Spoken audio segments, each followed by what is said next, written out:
All right, welcome to Module 1. I am Shayla Lanier and I will be your instructor.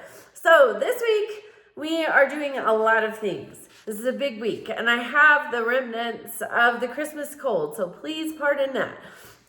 Okay, so what you're going to want to do is, first of all, why are you in the class? So the discussion board in Module 1 is always my favorite because I get to meet you. I get to learn a little bit about you.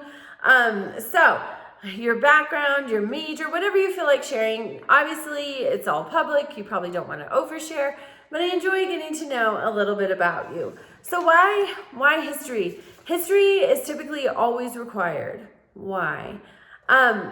President Harry Truman, he was the president at the end of World War II.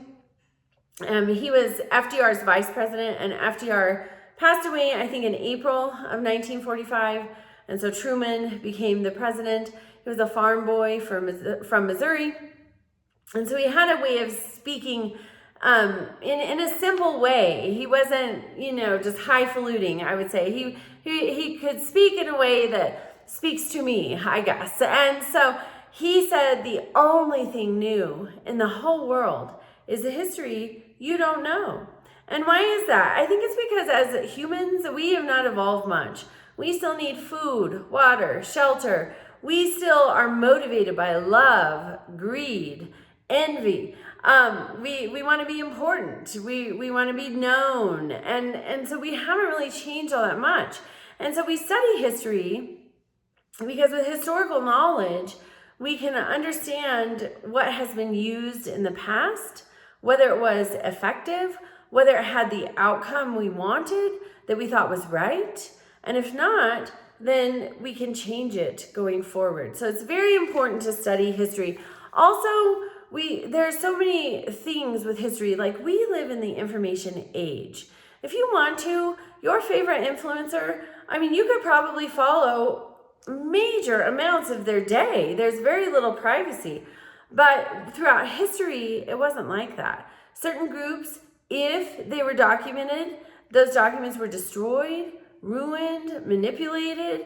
I read a book about World War II history recently that said that Soviet historians were discouraged from reporting anything that painted the Soviet Union in a negative light. And so then that's probably, maybe there was something left out. World War II, Berlin, the capital of Germany, was bombed to bits. So much history was lost, not just architecture, but documents. Some of it was destroyed on purpose. Sometimes some groups are just marginalized and left out of the story. So it's so important to study and to study broadly so that you get as much of the story as possible.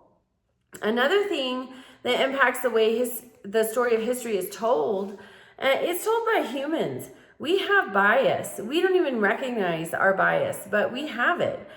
All of us, no matter how impartial we try to be.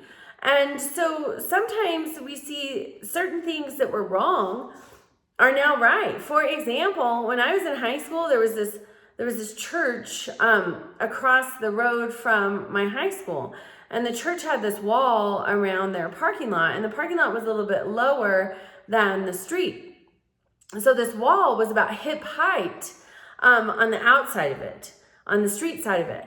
And so the stoners, that's where they hung out, was on that wall. Well, today, marijuana, the use of marijuana has it's completely changed. And so we see that. Over time, what was right yesterday might be wrong today. What was wrong yesterday might be right today. Things, norms, rights, wrongs, so many things change with the passage of time. So that's another thing that impacts not only how we view history, but also how the history we're viewing is being told and framed. So I encourage you to be aware of that as you go through week 1. So you're going to read the Module 1 guide and review the resources. You'll post your initial response in the Module 1 discussion. There is a short journal assignment. Please closely read those instructions And then obviously you need to respond to 2 of your peers in the discussion.